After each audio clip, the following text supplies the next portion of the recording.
This episode is brought to you by Indeed. When your computer breaks, you don't wait for it to magically start working again.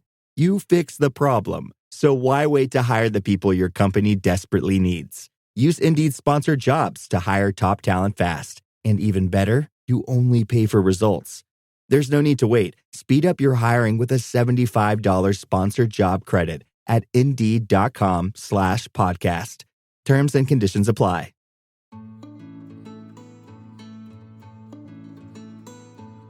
Hi there. Thank you so much for listening to Raising Me. This is a parenting podcast where we connect with the experts on just about all things parenting. I'm Adrienne Stein, a mom of 3 and a longtime journalist. My kids range in age from 6, I also have a 12-year-old, and then up to 17. So today we are talking about those short videos and the pull that they have on our kids, often us too, let's be real. And it comes after a recent study that showed just how addictive they can be and the consequences around that. So quickly, a big thank you to Maine Health as a sponsor of our podcast. I know we've all been there, right? You or your teen just mindlessly scrolling through those short videos for way too long. Just one more great clip, right? TikTok, YouTube Shorts, Insta Reels, they are all designed to keep us and our kids hooked.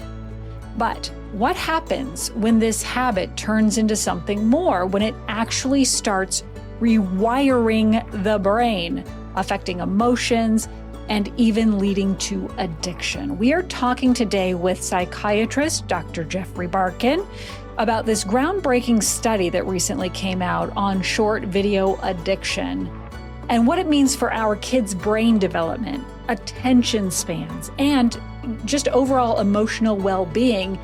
But most importantly, we are talking about some things that we can do about it. Check it out. All right, Dr. Barkin, I got to tell you, I'm very glad to have you here with us to talk about this topic, which, you know, when I started seeing this research, this new research, my first thought was, well, I guess brain rot is real because that's one of the key words with my middle schooler right now, brain rot. So can you start out by just talking a little bit about this short video addiction that we're starting to hear more about and what exactly it means for our children and our teenagers in particular? Well, first, thank you for having me. When we talk about short video addiction, we're talking about continuous use, and that's a key term, continuous, because that implies looping, which means something that can't stop, doing something which is watching and taking in short amounts of video information with audio. So the most common platforms are Reels. TikTok is in this sort of suspended state, but think about very, very brief videos. And think too about videos that elicit an emotional response. What happens is when we are bombarded with emotional stimuli, our brains respond. And now, finally, and I realize this is going to sound a little macabre to the brain rot part, now we have enough people exposed for enough time to enough short videos that I can say for certainty that there is this thing called short video addiction. I can tell you what parts of the brain are implicated in people that get short video addiction. And I can even tell you what genes in those brain regions get turned on when people have short video addiction. So finally, like our discussions so far have been about how time is wasted by our youth on the internet and they're not playing and socializing with others.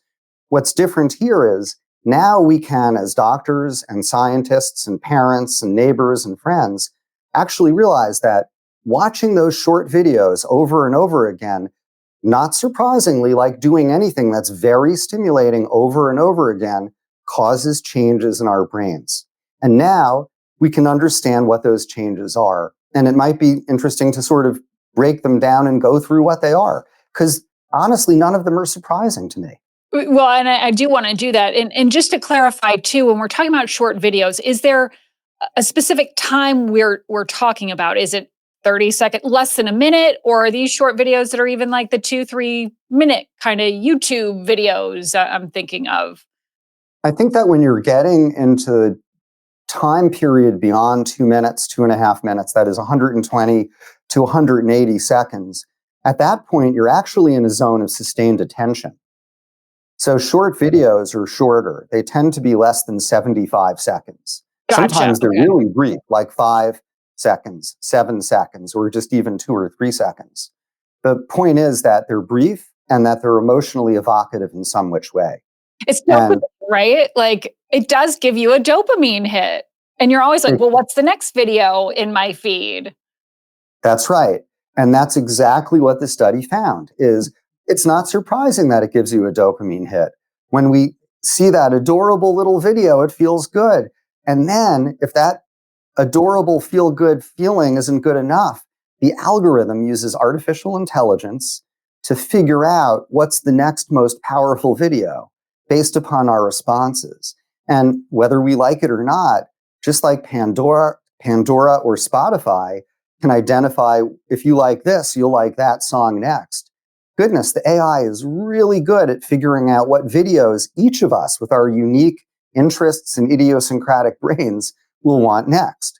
And then when we're fed that, it stimulates the pleasure center called the ventral tegmentum, big fancy name, for the reward center. And that reward center, when you feel good, releases a transmitter, a neurotransmitter called dopamine that everybody has heard about. And it turns out that whether you're winning a poker game or getting a question right on an exam or getting a layup in the hoop or getting short videos or taking drugs, that anything that's reinforcing releases dopamine. And that dopamine reinforces the circuit. And that's what causes the looping. And as that circuit is very, very intense, it's really hard for people to break out of that. And that's when it becomes compulsive. And people are spending time, too much time watching videos, and they're aware of this. A lot of people are realizing, my goodness, I've just wasted an hour, 2, 3 hours of time. Well, right. And I think that that's part of it, right? Like there's so many things to dive into here because part of it is the opportunity cost, right? So if you're in this cycle of short videos, that is you also then missing out on taking a walk outside, being with friends in real life, or whatever that may be, in addition to what it is actually doing to your brain, the dopamine part being one of them. How else are we seeing the short video addiction impacting the brains of adolescents? Now, this is a big one because it's not just adolescents, it's all of us. And it's the hijacking of the attention part of the brain. So as we're stimulated by shorter videos and we're not taking in greater amounts of information that's more complicated, the parts of our brain that are used to learn complicated information are not being used. And instead, repetitive pattern type learning is occurring. And that's a vastly different learning. And patients of mine have described TikTok brain, where they go to read something of long form, like a book or a long magazine article, and they can't really get into it. They can't retain it. It doesn't hold them. They notice that their mind is wandering. So our brain will acclimate to profound amounts of dopamine, those short video addiction hits, each one a little bit more dopamine, by making it so that the response to dopamine actually goes down. And that is short video addiction, where you need more and more stimulus to continue to feel that way, to even maintain your sense that way. And what you're describing is called time displacement. Mm-hmm. And I use that term because it's a neutral term rather than saying you're wasting your time doing this rather than doing more productive things. Time displacement means that your use of the device displaces time that perhaps if you were thinking about it dispassionately, you'd be doing other things with. That's a sociologic and psychologic effect. But what's going on here is it's really hard to do something else. It's really hard to read a book if our attention is continuously reinforced to only look at 32-second videos. And I think that's clearly reflected in book sales, in people reading long-form magazine articles, those sorts of endeavors. I think it's safe to say that our attention span in general has gone way down. And I think that has profound sociologic effects.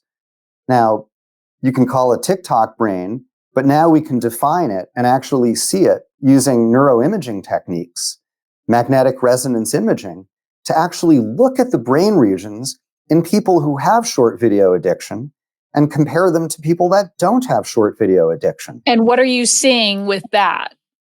We're seeing that the parts of the brain that are implicated in judgment and thinking are decreased in their ability to process complicated inputs because they're only responding to the short videos.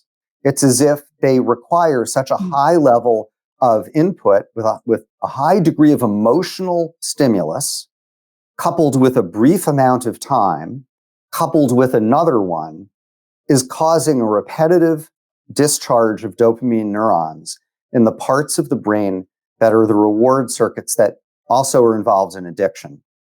The thing that's a little different here is that the short video comes really fast, so it's repetitive hits, and it's profoundly addictive, much in the same way that cocaine is. And I realize that sounds alarmist, but it's the exact same neural pathways that are being impacted.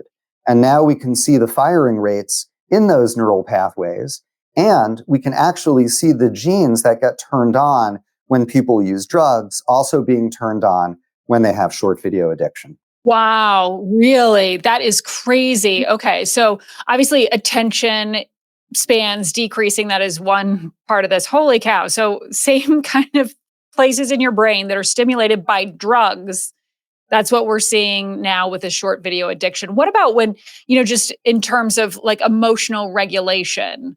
Because I remember for a while it was like, well, video games, like the teenagers are angry when they're, stopped playing the video games at the part, where they're winning, and if they don't get to the right place, are we seeing that sort of emotional regulation issue when it comes to young people who might be experiencing SVA? Absolutely. You're seeing all sorts of emotional dysregulation and instability. For example, people will lose track of time. They'll dissociate. They'll become irritable if somebody tries to take them away from their device or their video. They will dissociate to the point of being unaware. The 5 more minutes, I'll be with you in 5 more minutes, becomes 10 minutes, becomes 20 minutes, becomes an hour.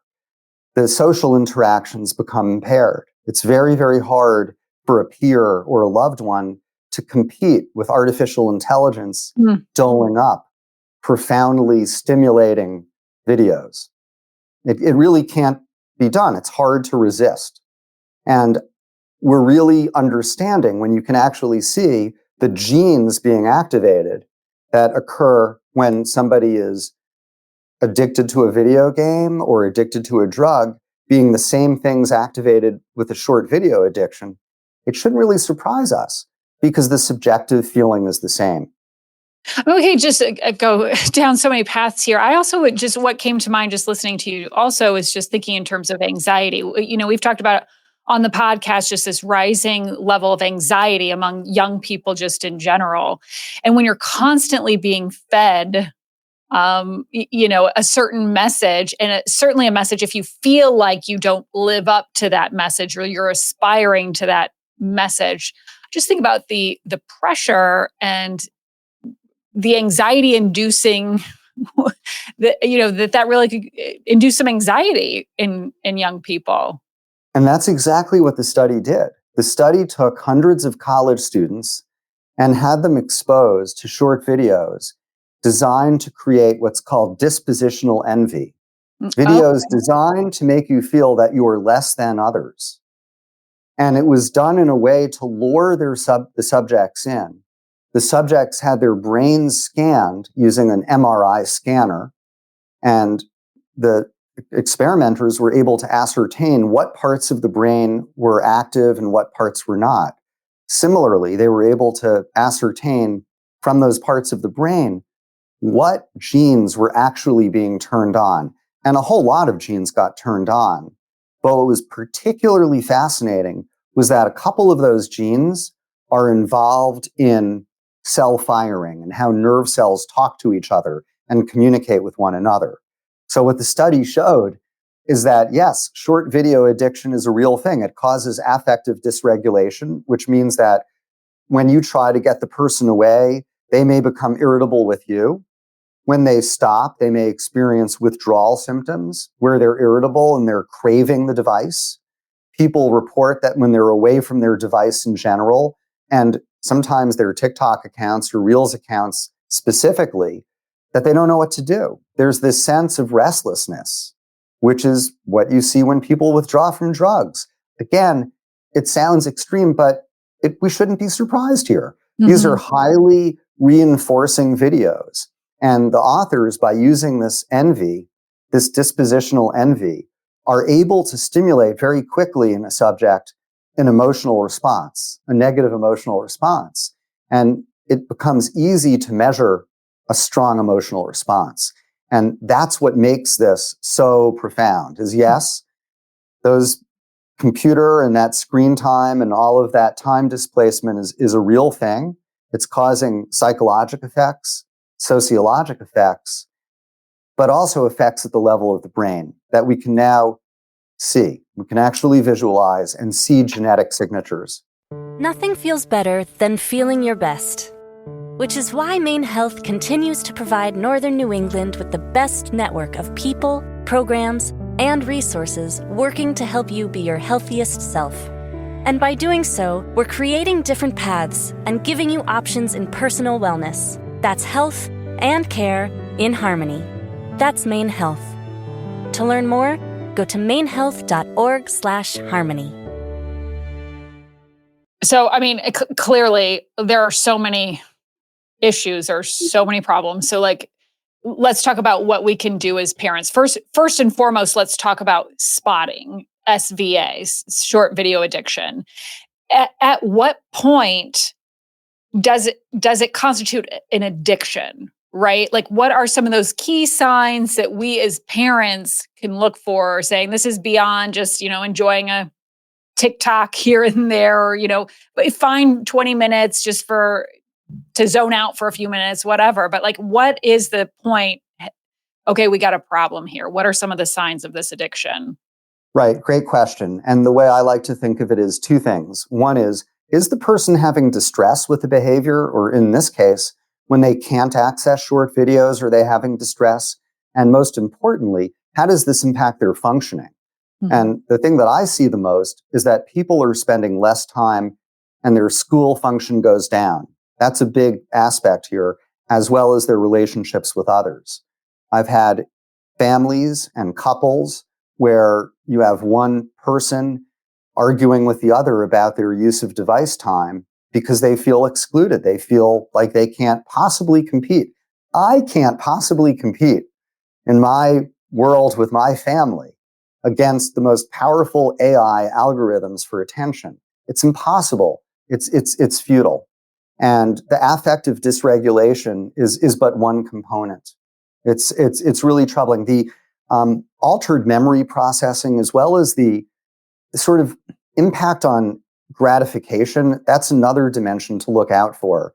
And that's when somebody is not stimulated by other stuff, kind of losing their interest in things, right? So we've known in the substance addiction literature that people that use cocaine, they'll often report a loss of interest in other activities. I mean, it's hard to find something as fun as cocaine.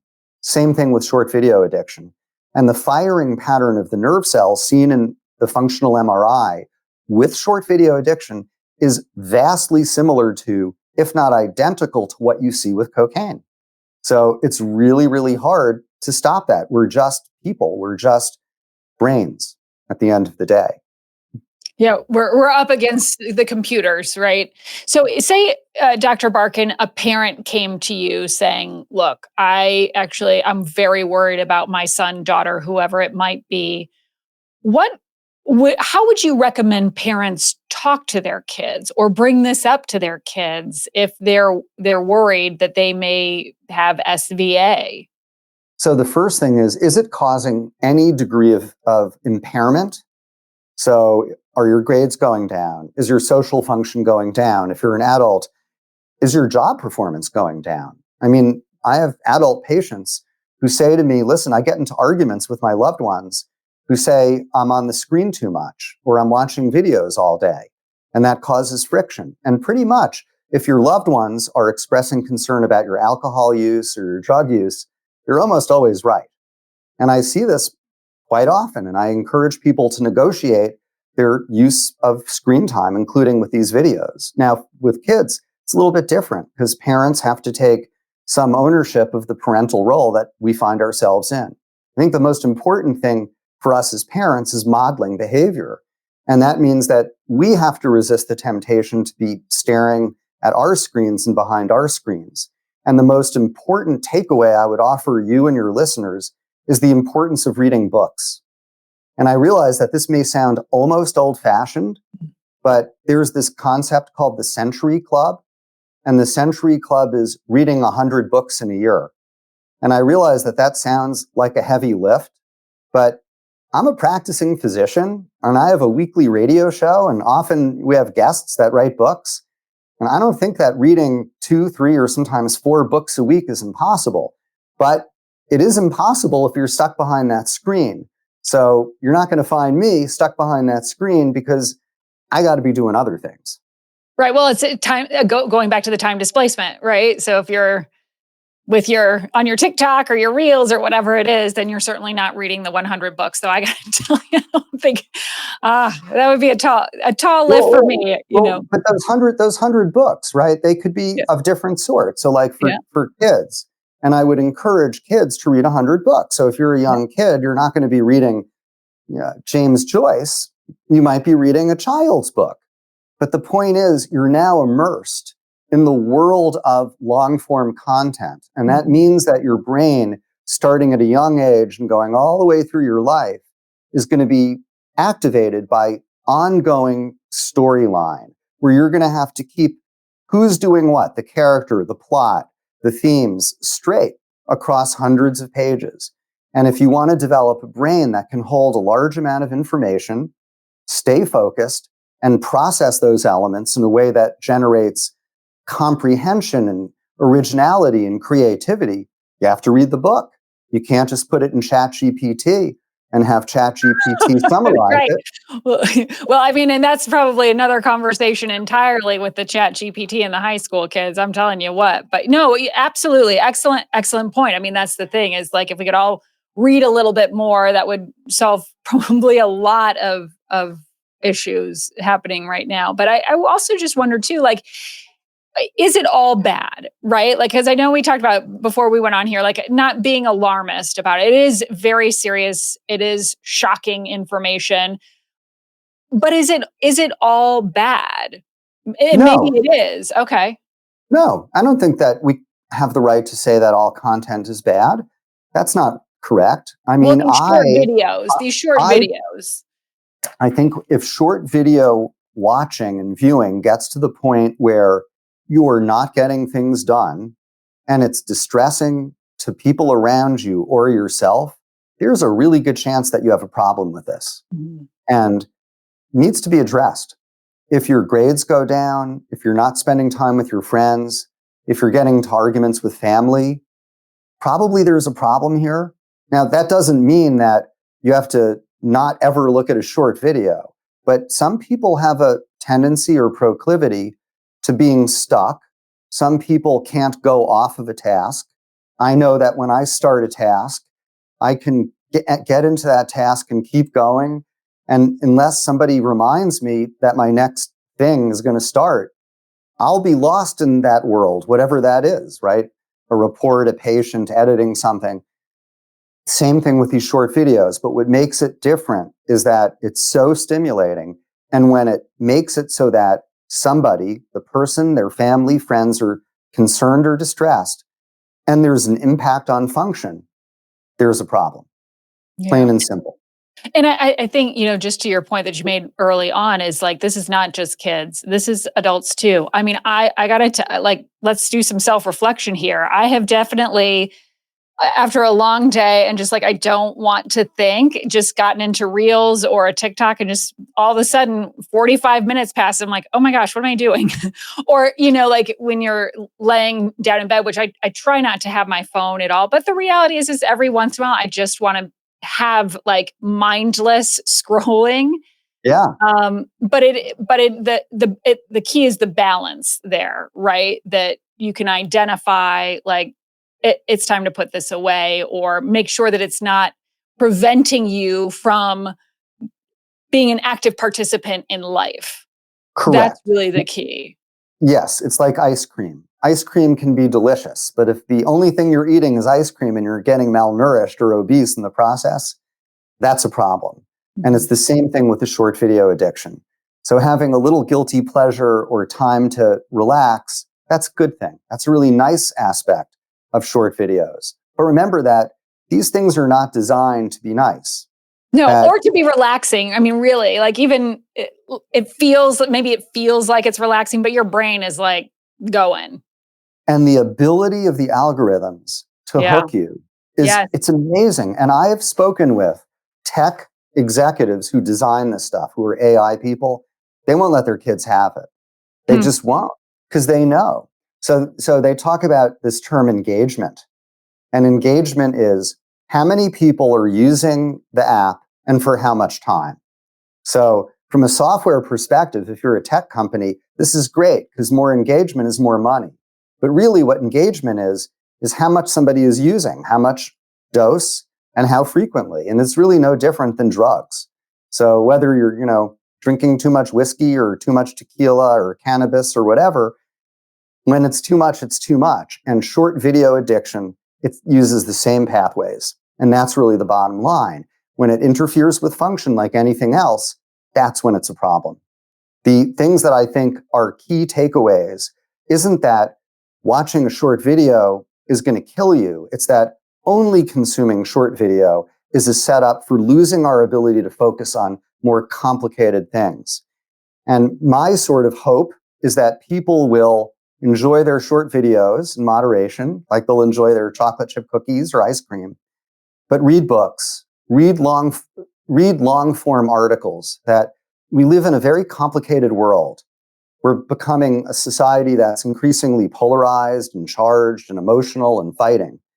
But if you don't really understand the nuance, because your attention span is limited to 26 seconds, it doesn't help the civic discourse.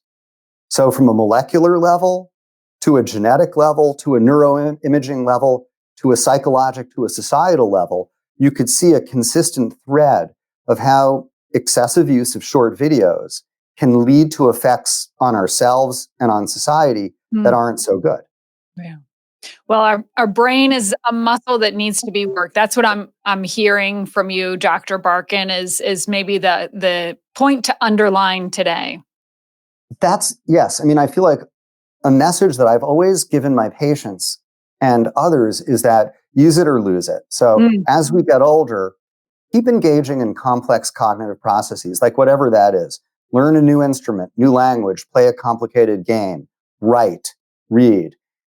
But I would add part 2 to that, and that is maintain focus, that those activities should be sustained, and that the more depth and nuance there is to that activity, the greater you're going to preserve the circuits that mediate attention, concentration, and ultimately memory.